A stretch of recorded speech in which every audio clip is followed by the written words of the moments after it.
Live from Governor's Comedy Club in Levittown, this is SportsBash presented by TicketBash.com.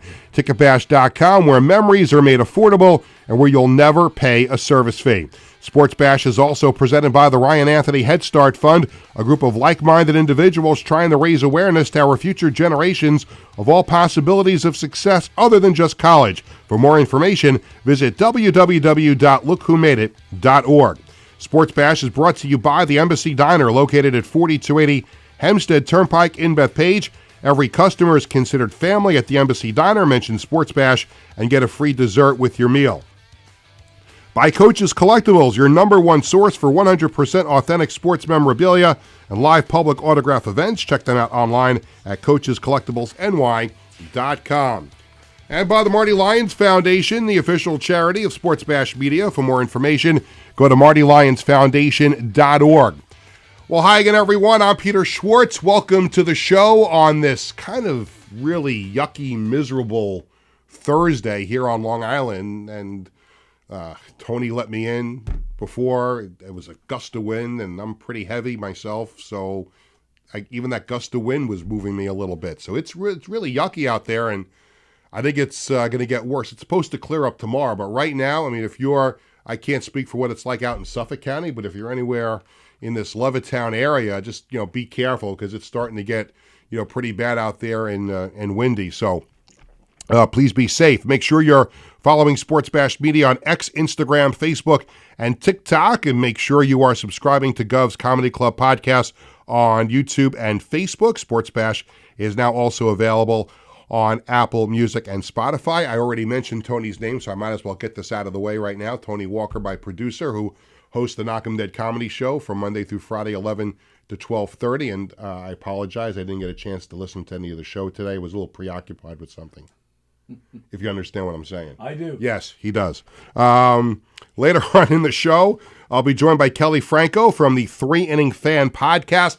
Lots to talk with her about baseball. The World Series is heading back to Toronto. We'll talk to her about that. Yankees and Mets are in the middle of their off seasons or just starting their off seasons, and we'll talk to her, get her thoughts about what the Yankees and Mets might do. And later on in the show, Long Island Nets held Media Day today. The Long Island Nets are the G League affiliate of the Brooklyn Nets, and because it's Media Day and I couldn't be there, they are more than happy to present to us the head coach of the Long Island Nets, Mfon Udofia, and he's going to join us on the program in our final segment. So we look forward to that. We'll also have What's Hot at TicketBash.com, the Sports Bash Media poll question of the day, and we'll check out the Coaches Collectibles item of the week.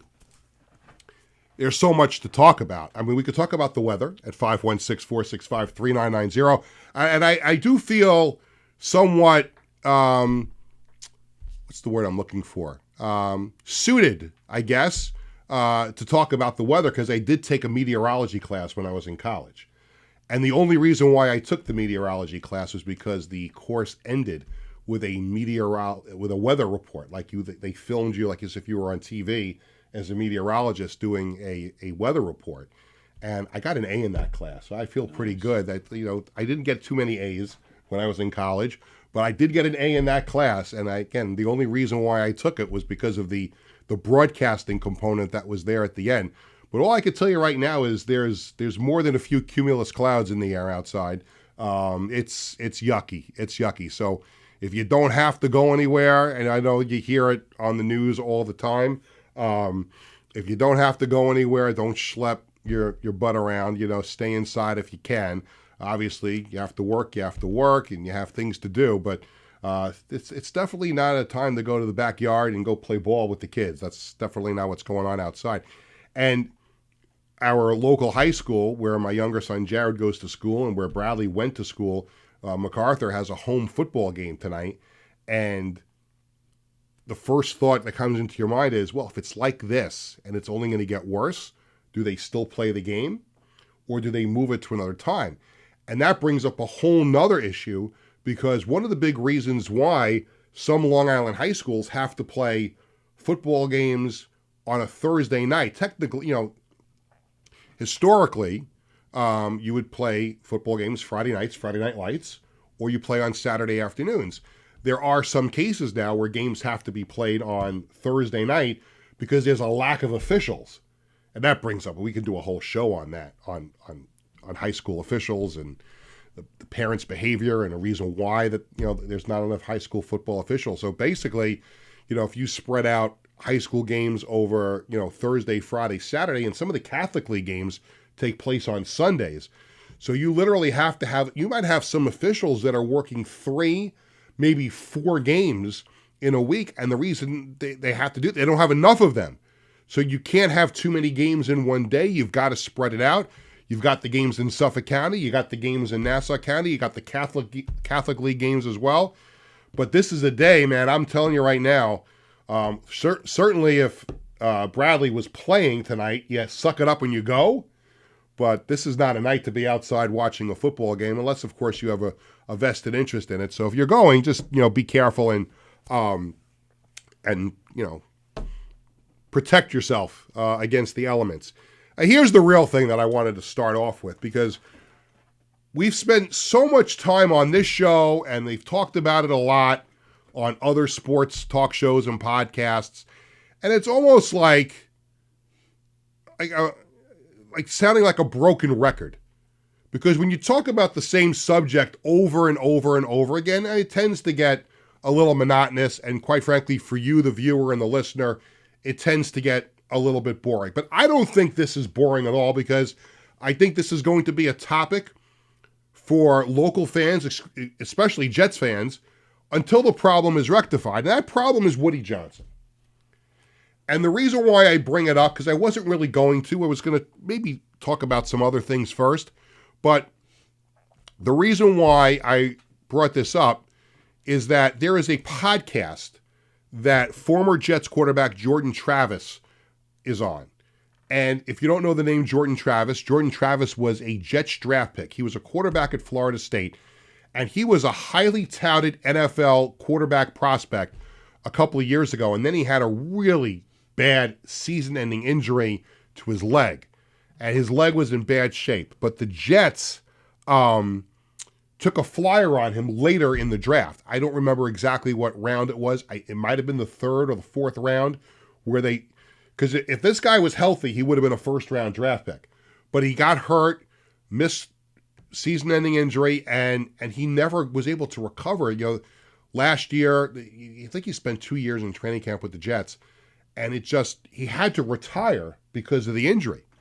I mean, this poor guy went from being this highly touted NFL quarterback prospect to now had to retire and do something else, and sounds like he's trying to get into broadcasting. Maybe he'll eventually get into coaching or whatever, but he was doing his podcast yesterday, and the subject of Woody Johnson came up. And it came up because, if you recall, last week, Woody Johnson was very critical of Justin Fields, talking about his quarterback rating, and it would be nice if we could just complete a pass.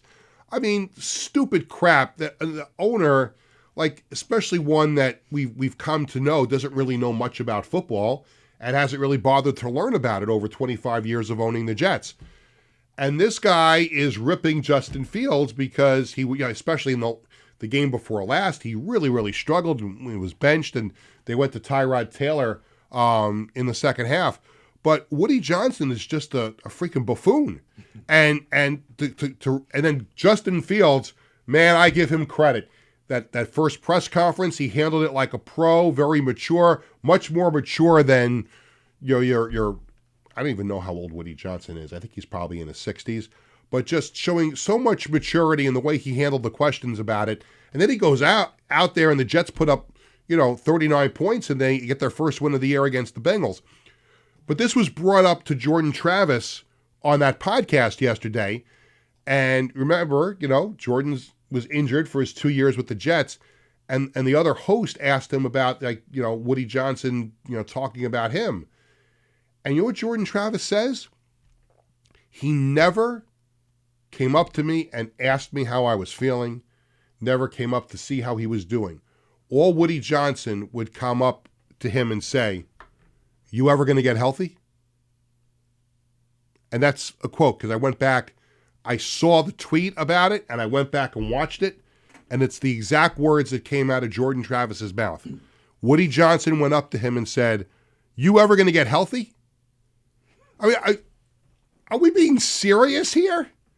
You're the owner of the team, and you go up to your injured quarterback who you spent, and I consider a third or fourth round pick still a pretty, high draft pick. Again, it's not first and second, but you're still spending a draft. Listen, any draft pick you spend, if that player doesn't work out, it was a wasted draft pick. But you took a flyer on this kid. He was part of your organization, and he's working his ass off to try and get back on the field. And that's what you go up to him and you say, "You ever going to get healthy?" And I think now you are going to start to see a lot of things are going to come out about Woody Johnson. You've already, he already puts his foot in his mouth enough. So eventually he's going to say something publicly that's going to burn him. And now you have Jordan Travis speaking out about him. And I think this could be very much like the Me Too movement. And I'm not, obviously that was awful. But I think a lot of people refer to other kinds of situations now following in those footsteps, like, "Oh yeah, that happened to me too." So if Jordan Travis was injured and Woody Johnson goes up to him and says, "You ever going to get healthy?" I mean, how disrespectful is that? And I got to imagine that there were other players that may have the same feelings. Now, you have players who love Woody Johnson and only speak highly about the Johnsons. And when I say the Johnsons, there was the time when Woody Johnson was off in London as the U.S. ambassador to London, and then Christopher Johnson was running the Jets in his place. So there are players who will say, "Oh, we love the Johnson family." But now you have this crap that evolves where you have the quarterback trying to get back on the field and the owner doesn't even ask him how he's doing. And you could say all you want about the tyrant that George Steinbrenner was, and he wanted to win in the worst way. But to a man, you speak to players, like if somebody was hurt, George Steinbrenner would go into that locker room and put his arm around the guy, "How you doing?" and everything like that. You hear about stories about other owners that have done the same thing. And you've got this owner who doesn't even ask the injured player how he's doing. "What can I do to help? Does your family need anything? You ever going to get healthy?" That's what you say? And I think it was a couple of weeks ago, Tony, I think I called him a dweeb. Yes, you did. Yeah, it was right, a dweeb. And that's what he is. He is, and again, I go back to not wanting to sound like a broken record. And there have been battles for this award in New York. And I can't speak for every single professional team all over the country because we don't follow it enough. When you hear really bad stuff, it comes out in the media and you can talk about it. But there's always been this ongoing battle, and I've been covering sports for 35, 36 years now. Who's the worst owner in New York, New Jersey sports?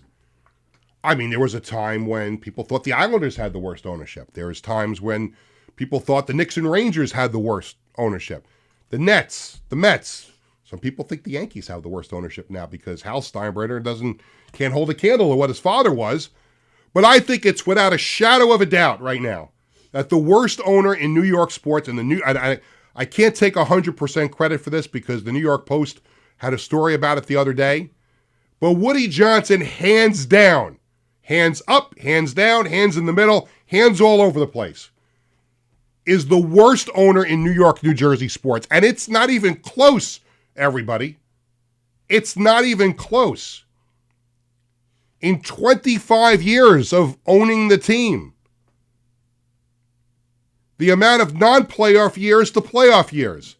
And I know there was the back-to-back AFC Championship game appearances, but you know what? That's not on you, Woody. That was Mike Tannenbaum getting the players. That was Rex Ryan coaching those players those 2 years. That had nothing to do with you. And all that has happened since then is incompetent move after incompetent move.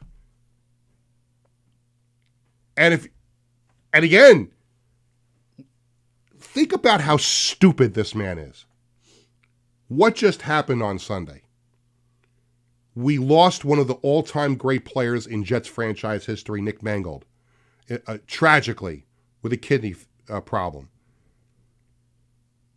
And Jet fans and the organization mourning his loss because not only what he did on the field, what he did off the field. The players go out and they come back and they beat the Bengals for their first win of the season.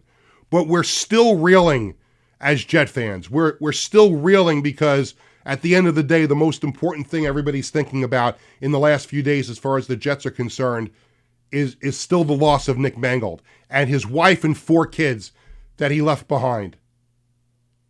And then what do we hear about before this Jordan Travis story? I go on Twitter, X, whatever you want to call it, and I see Jet season ticket holders talking about the letter they got, the email they got, with about roughly half of the Jet season ticket holders getting a price increase for next year. Are you effing kidding me? This man had the audacity. Now, if you were going to raise ticket prices, that's your decision, and it's the fans' decision whether they want to renew or not. And I know plenty of people over the last few days have told me they are not renewing their Jet season tickets. I mean, why would you get them? You can go on ticketbash.com and get tickets for Jet games at a fraction of what it would cost you to get season tickets. But I understand people like to support the team. They're Jet fans. I've been a Jet season ticket holder since this year. My dad's had them since that year. But Woody, how flipping tone deaf are you? That you send out an email announcing a ticket price increase just days after one of your legendary players passed away. How tone deaf are you? And then we hear this about Jordan Travis. I mean, there's got to be other players that he spoke to like this. And again, I'm sorry I refer to that phrase, but this is going to turn into Me Too. Because you're going to have a former player, maybe it's, identified or not identified, maybe it's a former employee. Hey, we also talked about this on the show a few weeks ago, the sexual harassment thing that was going on with 2 former Jet employees that were fired because the woman filed sexual harassment case against the president of the Jets. So maybe we're going to get more of that too. It is a horrible culture at One Jets Drive. A horrible culture. And again, not to sound like a broken record, but you heard me say it a couple of weeks ago, that if somebody bought the team, if I bought the team, this team needs to be exterminated from top to bottom. And it starts with the owner. And then once you get, if this team was sold, you got to get rid of everybody in that organization, right down to the janitor, because you need to extinguish the stench that is in One Jets Drive because of this stupid owner. I don't want to talk about this every single show. I don't. There's other things to talk about. We try to sneak in good stuff, like the Islanders getting off to a good start, and the Yankees were in the playoffs, and the Mets have some plans here for the offseason, and the Jets are coming off their first win. The Giants have a future with Jackson Dart. The Knicks just started, and the Nets stink too, but anyway. But there's good. St. John's is starting. We're going to talk a lot about St. John's. But every time I want to talk about something good, it seems like I have to go backwards and talk about something that sucks. And I'm sorry, Jet fans, and I feel your pain, and my whole family feels your pain because we're in the same boat that you are. But this is not going to get any better while this man is owning this team. I'm sorry to say. And it's going to take some Me Too's for the NFL to step in and make this guy sell the team. Because he's not just going to pick up and say, oh my God, Peter Schwartz hates me. All Jet fans hate me. I better sell the team because nobody likes me. You think he's going to do that? No. He will sell the team when the NFL says you need to sell the team because this is all inappropriate stuff that's going on. So I don't want bad things to happen to good people, but if stuff happened and it gets out, then so be it. if it gets this man out the door, and maybe a new owner will do the right thing and bring the Jets back to New York too, because that's a subject for a whole nother day as well. We have so much more to do here on the show. We're just getting started, and so I got off on that little rant there. And I think it was worth it, you know? I think it was worth it. When we come back on the show, we're not going to talk about Woody Johnson anymore on the program. I got that out of my system. We're going to switch gears. We're in the middle of a really good World Series, and we've got the Yankees and the Mets turning their attention to 2026 and what they're going to do here in the offseason. And we're going to talk all about that with my first guest on the show coming up after the break, Kelley Franco, the host of the 3 Inning Fan Podcast. It's all coming up right after this. Hi, I'm Peter Schwartz. And I'm Vinny Tickets. We want to take a moment to talk about our fantastic sponsor, the Embassy Diner. Embassy Diner has been a beloved staple in the restaurant industry for over 50 years. And the great thing about it is when you walk through the door, you're not a customer, you are family. Every visit promises to be filled with warmth, love, and respect. And here's an extra treat. If you mention SportsBash during your visit, you enjoy a free dessert on the Embassy Diner. Come on down to the Embassy Diner, where great food and great company are always on the menu. Visit the Embassy Diner, located at 4280 Hempstead Turnpike in Bethpage. In 1982, the Marty Lyons Foundation began with a single heartfelt mission: to bring moments of joy and hope to critically ill children by granting wishes that make their dreams come true. Since that day, we have touched the lives of over 8,500 families, raising over $43 million to grant wishes that offer a beacon of light in their darkest times. These precious wishes cost an average of $6,700 each, and your support is crucial to our mission. Every donation, big or small, makes a difference. And with 76 cents of every dollar going directly to supporting our families, you can rest assured your support truly changes lives. The Marty Lyons Foundation operates 11 chapters in 14 states now, working tirelessly to reach as many children as we can. This dedication goes hand in hand with our commitment to transparency and accountability, earning us top ratings on Charity Navigator, Great Nonprofits, and Candid, which underscores our dedication to those we serve. The Marty Lyons Foundation grants wishes to children ages 3 to 17. And what really makes this foundation so special is our willingness to grant not only a first wish, but also consider a second wish to a child who continues to battle a life-threatening illness. We stand by these children, offering them hope and strength through the power of dreams, giving our children the courage to wish for more. What's your purpose in life? Is your purpose in life to live in the big house and drive the nice car? No. Your purpose in this life is to make it a little bit better for those that follow and realize that we live for today to see a better tomorrow. Visit MartyLyonsFoundation.org to learn more and get involved. Welcome back to SportsBash, presented by TicketBash.com and the Ryan Anthony Head Start Fund. This segment of SportsBash is presented by the Ryan Anthony Head Start Fund, a group of like-minded individuals trying to raise awareness to our future generations of all possibilities of success other than just college. For more information, visit www.lookwhomadeit.org. Welcome back to the show on this Thursday. I'm Peter Schwartz. 516-465-3990 is the number to call. We now turn our attention to baseball, and the World Series is heading back to Toronto for Game 6 tomorrow, and lots to talk about the World Series and also about the off seasons for the Yankees and the Mets as we welcome in our first guest of the program. She is the host of the 3 Inning Fan Podcast, and she is Kelley Franco. Kelley, it's Peter. How are you? Peter, I'm delighted to be here today. How are you? I'm doing great. I know we've been trying to work on this for a couple of weeks, and the stars aligned and the heavens moved, or whatever you want to call it, and we were able to make this work today. And I'm glad that you were able to fit me into your schedule today, because I understand you spent some time with an old friend of mine, Sweeney Murdy, earlier today. Actually, he said to send his regards. Yeah, we recorded a show at 11, so I'll probably be dropping that tonight or tomorrow morning. Yeah, he's awesome, and I'm sure that's going to be a great conversation. I don't think there's anybody in the market that was so in tune with baseball, especially the Yankees. When he covered the Yankees for all those years for the Fan, and now he works for MLB. So I'm looking forward to hearing that conversation you had. Let's start with the World Series, and I think before the Fall Classic started, I think it was fait accompli. Most people thought that the Dodgers were going to win this one. I thought the Dodgers would win in 6. A lot of people thought the Dodgers would win in 4 or 5. But here are the Blue Jays now, after taking 2 out of 3 games in Los Angeles. They head home for Game 6 and, if necessary, Game 7 with a 3-2 lead. Let me get your thoughts on the series to date from Games 1 through 5, your thoughts on how things have unfolded.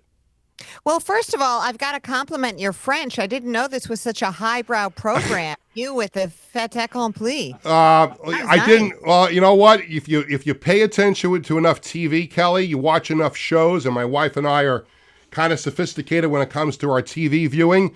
You pick these things up. I mean, I'm not smart enough to just know it on my own. I have to see it on television to know what it is. Like, writ of habeas corpus, like I still don't know what that means, but I've heard it on TV a million times. Well, I'm a lawyer by day, so we can work that one out. I was gonna get into that a little bit later, but yeah, let's for the moment, considering my brain cells that are functioning today, let's stick to baseball. So it's been an amazing World Series, and all I can think is that MLB has got to be loving this. They have the Dodgers, which alone the Dodgers have an incredible viewing market. But then they expanded to, as I sometimes say, purchase the entire country of Japan. So they have the Japan viewing market, and then you have all of Canada rooting for the Blue Jays. So I think this has worked out pretty well from a viewership point of view for MLB. And then on top of it, with the way the Dodgers had mowed through the postseason to this point, and they had their ups and downs in the regular season. I mean, they had a couple of ugly series in the regular season, but it was like when the postseason came, they turned it on. I think they only had 1 loss, right? And we all thought they, might just mow through the Blue Jays like that, but it's not happening. No, it's not. And as you know well, legends are made in the playoffs. It doesn't matter what sport it is, baseball, basketball, football, hockey, soccer, all that stuff. And no different, obviously, in baseball. And there's been legendary players in the postseason, throughout time. And we're seeing that unfold here. And it's about to end, whether it's only 1 more game or 2 more games. But Vladimir Guerrero Jr. has been amazing during this postseason run. The the Blue Jays opened up that game with back-to-back home runs last night. Vladdy gets the second one, and he has just been incredible. I don't think all of us that follow baseball, I think we knew he was really good when he first came up to the big leagues, and he's become an all-star player. I don't think we ever really knew just how good Vladdy could be. I think he's showing everybody that right now. I think that's a really good point, Peter. And probably some of it, if I'm going to admit it for myself, is because sometimes I live in a New York bubble and I don't look outside of it. But, he has really grown into a tremendous player. And what makes him even larger than life is that he has the personality to match. And that always helps. There's no question about it. And, there was this moment where I guess we all thought he was going to go somewhere else. I mean, how are the Blue Jays going to pay him? There was a point where really, a few years ago, like the Blue Jays lost players and now they're spending money on players. But I still think there was that thought by a lot of people that Vladdy was going to leave via free agency, but credit the Blue Jays for locking him up. And now he's Mr. Toronto, and, everybody else in the American League East is going to have to beware of this guy for a very, very long time. Yeah, remember a year ago we were thinking, oh, well, maybe if the Mets don't re-sign Pete Alonso, they'll get Vladdy. Yes, absolutely. And I think he would have looked good in pinstripes too, quite frankly, if he wanted to come to New York and come to the Bronx side of things. I think he would have looked good there as well. The other hero that has emerged for the Blue Jays in this postseason, and he's already got more postseason starts than regular season starts, and that's Trey Savage, who was lights out against the Yankees in the wild card round, and last night, man, he pitched a doozy last night. And how surprised are you by him? And I wonder if they had to go to a game 7. I would imagine that they got him out of there after 7 innings last night. I mean, you might have to see him pitch in game 7 if he had to. Let me tell you, I can't help but think that at the beginning of the season, you could have had him for a bag of balls on your team. Yeah. Nobody knew who he was. They showed a graphic last night showing like the 6 leagues he had pitched in. The first one was, like Ed's Backyard Barbecue Baseball League. I mean, it's unbelievable, the trajectory of him this year. And so, yeah, could we see him in game 7? All hands would be on deck. No question about it. We're talking to Kelley Franco, the host of the 3 Inning Fan podcast, and she's joining us here on SportsBash. You go over to the other side of the coin. You touched on this with the Dodgers and a lot of the players from Japan on the team, and there's really the one that is he gravitates everybody every time he's at the plate and every time he's now on the mound, and that's Shohei Ohtani. And we can go back and forth for hours on who the face of baseball is. Is it Aaron Judge? Is it Shohei Ohtani? But as much of a Yankee fan as I am, and as much as I love Aaron Judge, I mean, there is nobody else in the game right now that I think fans would spend their money on seeing than Shohei Ohtani. And you just see every time he is up, it seems like he's doing something. I know he's got some bad career postseason numbers, but when he is on his game, like he has been here in the World Series, it is so. I don't want to say it's been fun because here in New York we've seen enough of him, but just for the sports standpoint, we've never really seen anybody like Shohei Ohtani before. We haven't, Peter. And I'm with you. There's like a natural resistance as a New York sports fan because you want to think like, okay, Aaron Judge, he's my guy. I'm a Yankee fan. But I've kind of been telling myself I need to stop resisting. I need to appreciate the greatness. Even if I'm not rooting for his team, you've got to respect. I mean, it's unbelievable. He is now, I think, the greatest player that ever lived. And I hate to say that because I always would have said it was Babe Ruth, but I'm running out of arguments. I remember when he chose the Angels over the Yankees, and I'll never say a bad word about Mike Francesa because he treated me so well when I covered the Jets for FAN and doing updates on his show, and I love Mike. But whenever time I see Shohei Ohtani hit a home run or strike somebody out, I think of Mike Francesa saying the Yankees should be very, very lucky that they didn't get Ohtani. And boy, could he have been more wrong on that? Ouch. I think that's just, but again, at the time, you didn't know that he was going to be this good.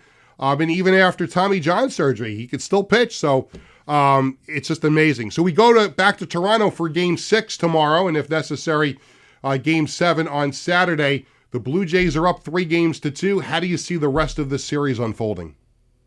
Honestly, at this point, it's a crapshoot. I mean, you got 2 games, and if the Jays win tomorrow night, they're done.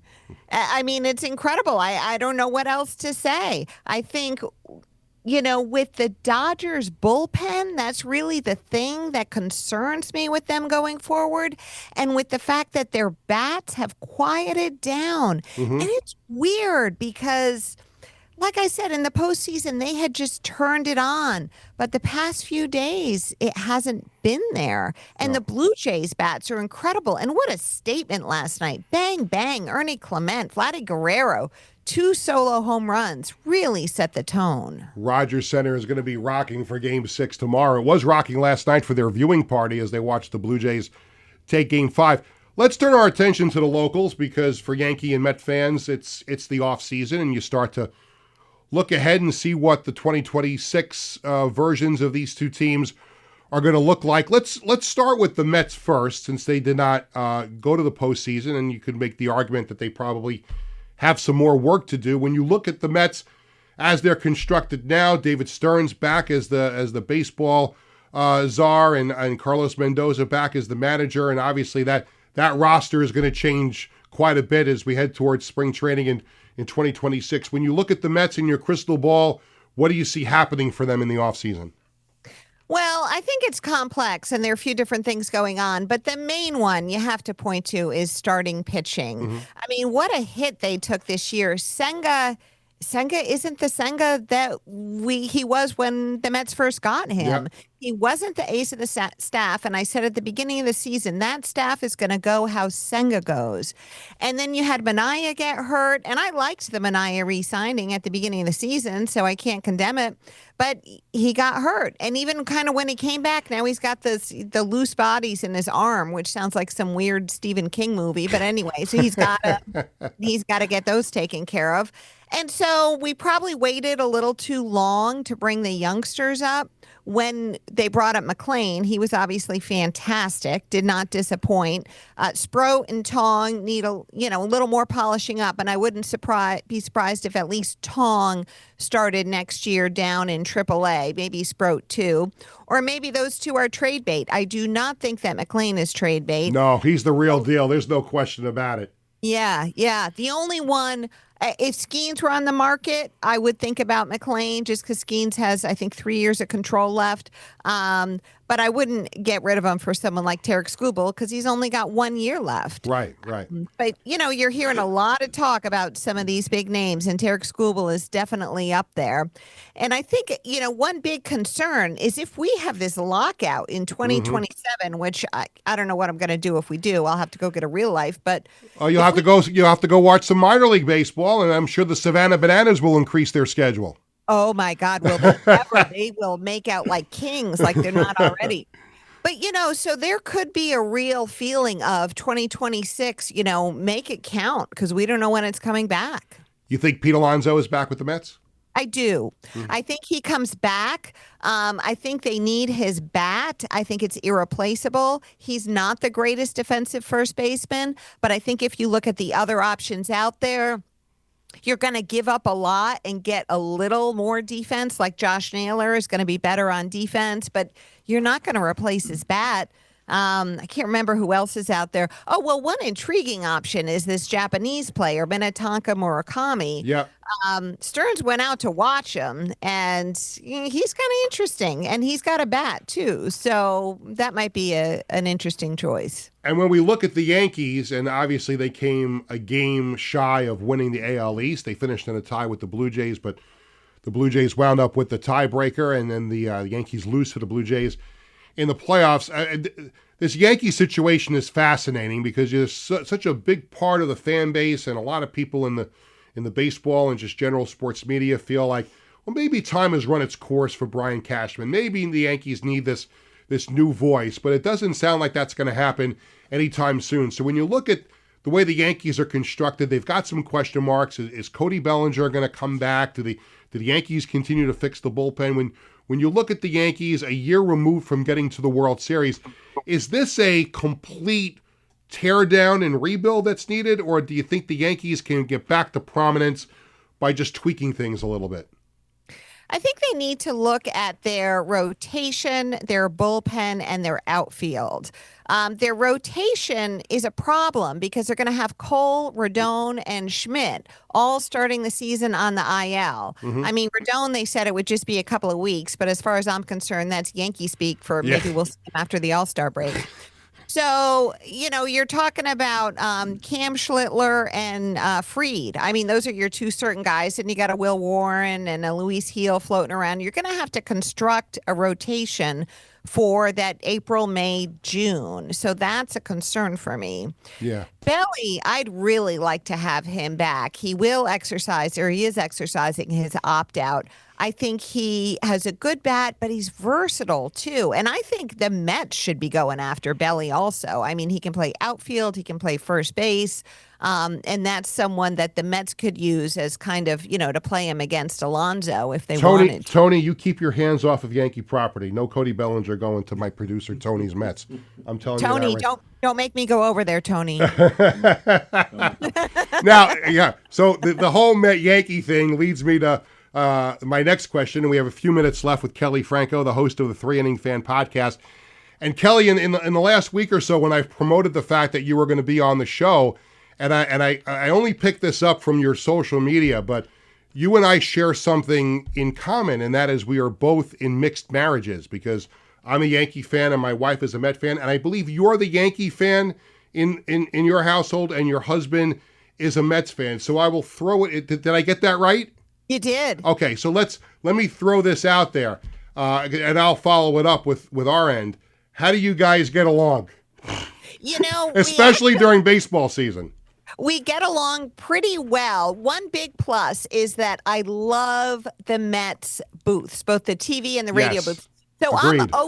I'm always game to watch the Mets. I mean, I never have a problem with it at all. The only time things get kind of like overly polite is when the Yankees and the Mets are playing each other. Yeah. And that's kind of a really like, how was your day, honey?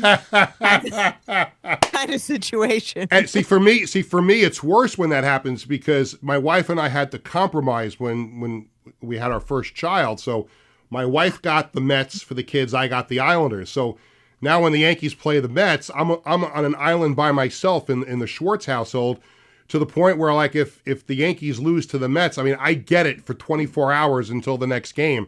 But we've been able to manage. It's a good thing we weren't together during the 2000 World Series because I think there would have been a lot of explosions in the house if that happened. But I just think we find a way to get along. I love going to Met games just as much as I love going to Yankee games. In fact, I hate to say this as a Yankee fan, I like Citi Field better than Yankee Stadium. Citi Field is better. And not only that, but I love watching the Mets. I mean, they're a fun team. So I have no beef with Mets. See, Tony's already lining up my next appearance. He's like, come on, girl. He's good. Before I say goodbye, tell everybody about your podcast, how they can catch it, consume it, and your other social media content. Really appreciate that, Peter. I'm Kelley Franco with an EY on Kelley, so you can just Google me, or I'm at 3 Inning Fan. 3 is all spelled out on X, Instagram, and YouTube. And I would love if you drop me a subscription on my YouTube channel. There you go. This was an absolute joy. We've been working on it for a while. Thankfully, we got it done. And let's definitely connect again during the off season as the hot stove gets underway, and we'll do this again at some point. Sounds amazing. Thank you so much, gentlemen. I'll see you next time. You got it. Kelley Franco, the host of the 3 Inning Fan podcast, joining us here on Sports Bash.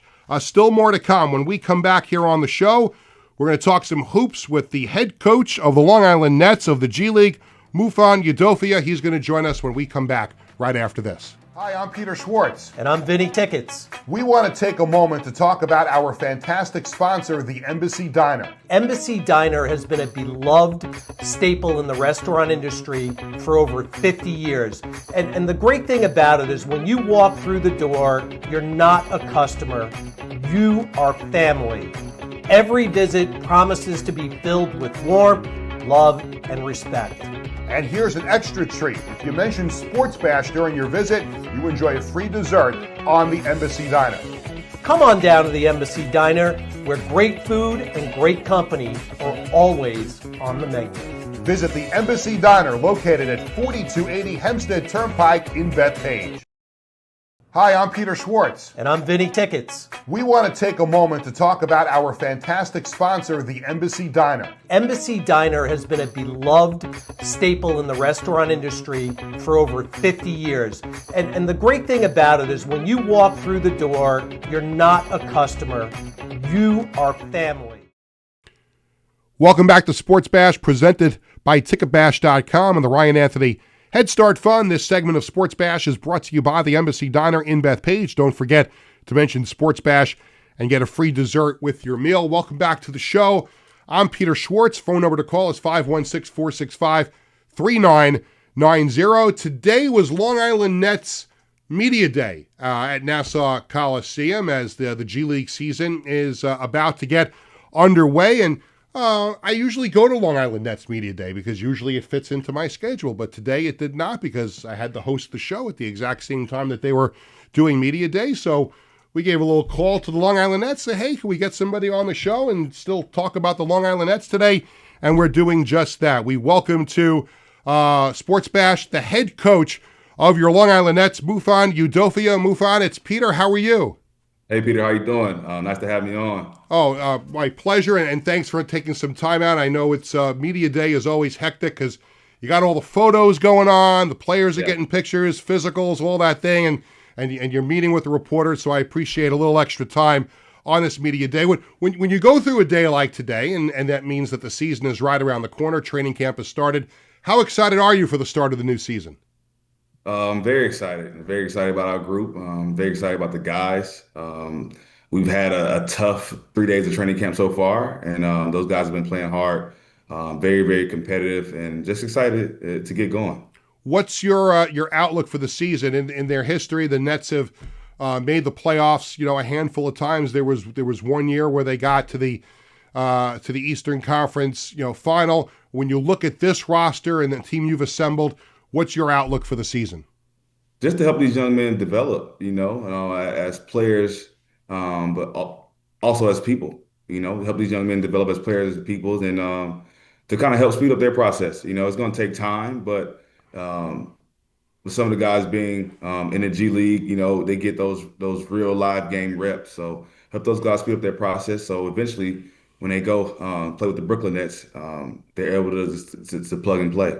I'm glad you brought up in the same answer, you brought up a couple of things. You brought up development and you brought up Brooklyn Nets. And it's a question I've always asked you at Media Day, and I think it begs being answered again, because when people look at your team and the other teams in the G League, this question always pops up. How do you, as a head coach, balance developing players for Brooklyn, because that's the ultimate goal, is to get them to the NBA, versus also trying to win games here on Long Island? How does that balance work for you as a head coach? That's a great question. Just balancing I think it go hand in hand, with developing and winning. If we develop the player to be the best player he can be, ultimately he can help us win games, help the team win games. I think especially with the players that will be going back and forth, those players get a chance to get real live game reps. They get a chance to mess up. They get a chance to miss a rotation or miss a box out. Mm-hmm. They get a chance to play in the last 3 minutes of a tight game in the G League. So they can know what it feels like when they do get the opportunity with the Brooklyn Nets. The players over the last few years that have gone back and forth, because that does happen. The Nets need an extra body, and they'll bring somebody up from your team.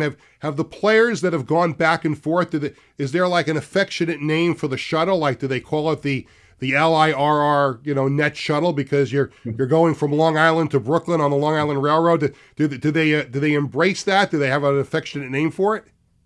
They definitely embrace it. We try to make it a seamless process between the Long Island Nets and the Brooklyn Nets. But honestly, like, with this organization, is a first class organization, and we breed development. And our head coach Jordy Fernandez, he does a really good job of integrating our staff together. And it's not just the Brooklyn Nets and the Long Island Nets. It's it's one club, and we treat it as such. And it's very good to see, because a lot of organizations not run that way. Mfon Udofia is the head coach of the Long Island Nets, and he joins us here on SportsBash. A few more minutes with him. When you look at your roster and when fans come to the games, they wonder where these players come from. Obviously, some of them have been draft picks. Some of them have been free agent signings. Tell fans who may not be familiar with coming to games, that may want to try something out at the Nassau Coliseum this year, give us a couple of names that people should look for when they look at your team this year. I'm just going to name a guy named Terry Roberts, right? He's a Long Island native. He's been with us going on for the past this is going on his third season with us. So that's a name you may recognize off the bat. Nate Williams, he's a kid that's from the upper New York area, upstate New York area, I may say.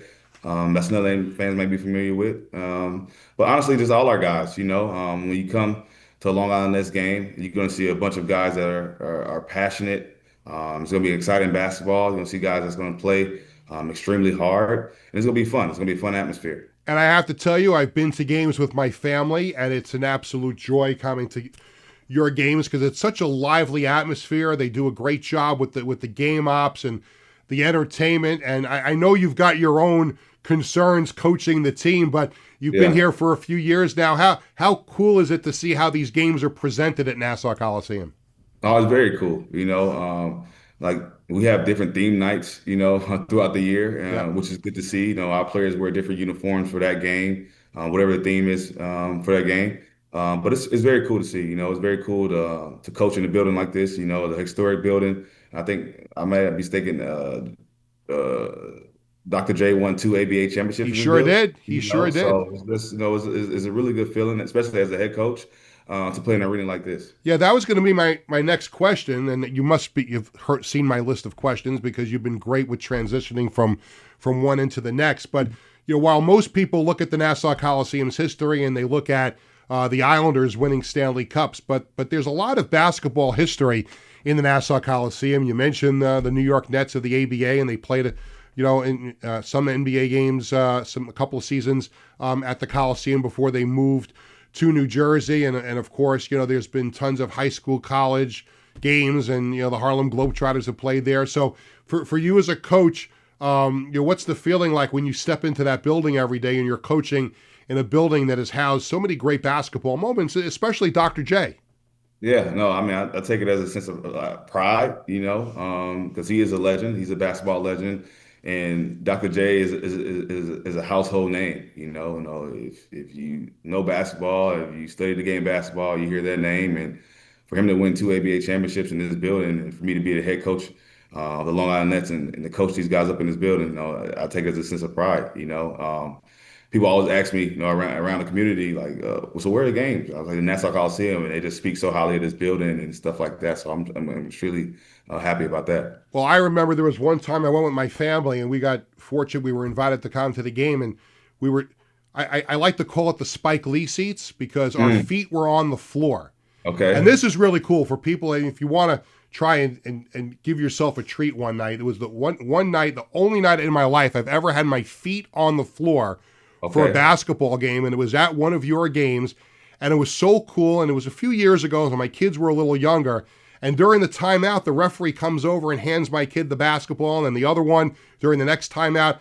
And I think you get such an incredible feel for the game. I think if you just go sit, in the upper reaches, I don't think you get the feel of the game. But when you sit down on the court, I would love to do that again. That was such a cool night. And do you buy that? Like, if you have to experience that once in your life, at least, to see what the basketball game looks like from right down on the court. No, for sure. I think it's a really cool experience, especially like I mentioned before, the G League is a really good league, and is a development league, and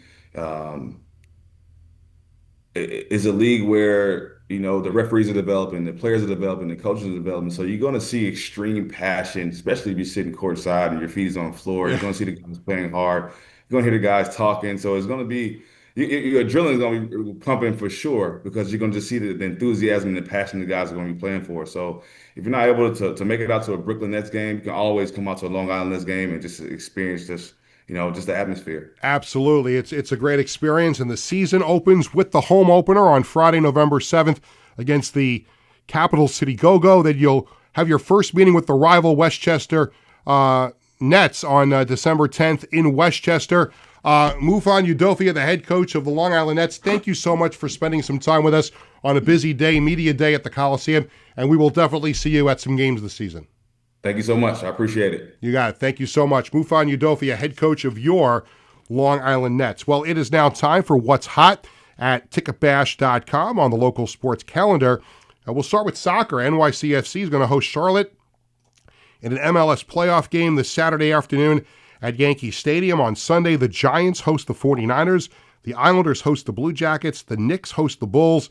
And the Nets host the 76ers. And I can tell right away my updates on WFAN Sunday night are going to be very, very busy with all those local teams in action. Also, Friday is Game 6 of the World Series, so you can get your tickets for those games at ticketbash.com as well. It's the Dodgers and Blue Jays in Toronto, and a Game 7, if necessary, would be Saturday night also in Toronto. Upcoming shows and concerts. Bryan Adams is at the Garden tonight with special guest Pat Benatar. Sabrina Carpenter is at the Garden on Friday night. John Legend will play Barclays Center on November 4th. The Jonas Brothers are at UBS Arena November 19th and December 21st. Get tickets to these events and more at the lowest prices with no service fees at ticketbash.com. It's time for the Sports Bash Media poll question of the day. We post a new question every Tuesday and Thursday on the Sports Bash Media X/Twitter page, and this is for all you Islander fans, and the Islanders are playing tonight, so of course I got my hat on, so we'll watch the Islanders take on the Carolina Hurricanes. Actually, I'll miss a little bit of that game because I'm doing public address for the LIU men's hockey team tonight, so I'll be keeping an eye on the Islanders while I'm working the LIU men's hockey game. So this is for you Islander fans. Should the team call up forward Cal Ritchie from Bridgeport? Now, again, if you don't know who that is, he's the big player that the Islanders acquired in the Brock Nelson trade. And since he came back from injury, 3 games for Bridgeport. He's got 3 points, including 1 last night. So that's the question. Should they call him up right now for some instant offense? And the 2 choices are, yes, get him on that ferry, the Port Jeff ferry from Bridgeport to Long Island, or no, he needs more time. Tony, I know you don't like to rush guys too much from the minor leagues, but this guy's on fire already in the minor leagues, and I think the Islanders might need a little bit of a spark. What do you think? Maybe they need a little bit of a spark, but they started off bad, but they're coming back. Yeah. No, I'm a fan of letting them Cook a little bit. Let him cook a little bit. Absolutely. Yeah, I would say let him cook a little bit. I think you're going to see him up here sooner rather than later. It's time for the Coach's Collectibles item of the week. It is a Jets Brees Hall framed 11x14 autograph photo. Coach's Collectibles, your number one source for 100% authentic sports memorabilia and live public autograph events. For more information, visit coachescollectiblesny.com. Now, it's our new weekly feature here on the Thursday show. It's called Dad's Time to Brag. And you know I love to talk about my family here on the program and certainly the kids who are very athletically involved. And let's start with Jared, who's an assistant coach for the Clemson flag football team in our Community Flag Football League. And this Sunday, the Tigers close out the regular season as Coach Rob, Coach Jared, and all the players tune up for the playoffs. And what they hope is a nice long playoff run and a run at the Super Bowl title, which they just missed out on losing in the Super Bowl last year. And I know that Coach Rob and Coach Jared have been spending countless hours watching video, talking on the phone, texting, making sure that they get the right formula working in that postseason run. But they got one more regular season game to get things tuned up, and I'm pretty sure we're going to see a nice long playoff run from Clemson. This Saturday, Bradley and the Post Eagles continue their season on the road against American International College. We'll be going up to Springfield, Massachusetts for that one. Last Saturday's game against Franklin Pierce, Bradley got a Pro Football Focus long snapping rating of 95, bringing his season total up to 91.3, which is pretty cool. And congrats to his teammate, kicker Nathan Hawkins, on a career-best 31-yard field goal last week's game. Good luck to Bradley and the Eagles this week against American International. The 4th annual Marty Lyons Foundation Evening of Thanks Gala is coming up on Thursday, November 13th at the Bourne Mansion in Oakdale. The foundation will be honoring wishes granted in 2025 and members of the Marty Lyons Foundation family. And there's going to be some raffle prizes. You love to win free stuff at these things with the Marty Lyons Foundation. They always have some really cool raffle prizes and a special live wish reveal, which there was not a dry eye in the house last year when they did this. So you're going to want to see that. For more information, go to martylyonsfoundation.org. And also, speaking of charity initiatives, the John Thiessen Children's Foundation will hold their annual holiday gala on Thursday, December 4th at Mulcahy's in Wantagh. The foundation is celebrating 34 years of giving. For more information, visit jtcf.org or call 516-679-5098. And we just found out today John Thiessen will be here in studio with us as an FOP, because I have known him for a very, very long time. November 11th, John Thiessen in studio. We'll talk about the foundation, and we'll also talk about the gala, and we'll talk a little sports with John Thiessen, a huge sports fan. I visited his new operation in Wantagh. It's been open for a while. We used to stop by the old one near the Wantagh train station all the time, and now he took over this big house on Wantagh Avenue in Wantagh, and it's a great facility for the kids that come there. They've got video games. I got to see it yesterday. I stopped by to say hello. An amazing job that John Thiessen has done with that Children's Foundation over the years. Now, next week on Sports Bash, both shows will be on our regular scheduled time of 1 o'clock, and I am really looking forward to this on Tuesday. On Tuesday, November 4th, and he does not do a lot of interviews, and we're very, very lucky to have him. But I'll be joined by former Islanders defenseman Dave Langevin, a member of all 4 Islanders Stanley Cup championship teams. They called him the Bammer, and he's going to be on the program this Tuesday, November 4th, to talk to us. On Thursday, November 6th, we'll be joined in studio by singer Mark McLaughlin and former NFL player Gary Brown, who will be part of the 2nd annual We Huddle to Help flag football game on November 15th at Stotsky Park in Riverhead. And I think that, did I miss anything, Tony? I don't think so. I don't think so. Everything got in, and we don't have to go overtime. Clarity. What's that? Oh, that's right. We didn't get to it because I was wasn't done spewing about Woody Johnson. Let me just take 30 seconds. I don't know if you saw the news, and I was going to bring it up with Kelley, but I forgot about it because I'm getting old. Yes Network has made some changes. John Flaherty, the Yankees' longtime analyst in studio and at games. Sometimes he's done a little play-by-play, but he was with Yes Network for 20 years, and he was part of an exodus yesterday. The Yankees letting go of 3 analysts, and he was one of them. And I'll tell you what, he was a joy to listen to on Yankee broadcast. Very, very insightful. I always found him to be really, really good on the pre- and post-game show. I thought that was his bread and butter when he was in the studio analyzing games, and we'll miss him on Yankee broadcast going forward. And it just sounds like the Yankees are consolidating the Yes Network TV team, and maybe that'll mean more consistency in what you see. Maybe Michael Kay will work some more games, and he'll be with David Cohn and Tino Martinez and Joe Girardi a lot more. But at the expense of John Flaherty, we wish him nothing but the best, and I'm sure you're going to see him pop up, somewhere on television, MLB Network, ESPN, and one of these new Fakakta streaming services that'll have games next year. They'll pick him up. He is an absolute gem to watch on television. And that will do it for this edition of Sports Bash, presented by TicketBash.com and the Ryan Anthony Head Start Fund. Thanks to my guest, Kelley Franco, and Long Island Nets head coach Mfon Udofia. Thanks to our social media coordinator, Connor Kalb, and thanks to Tony Walker and everyone at Governors. Sports Bash is sponsored by the Embassy Diner in Bethpage, by Coach's Collectibles, and by the Marty Lyons Foundation. For our entire crew, I'm Peter Schwartz. Thanks for watching and listening. We are back on Tuesday. Dave Langevin, the former Islander, is going to be on the show with us Tuesday at 1 o'clock. Have a great weekend, everybody.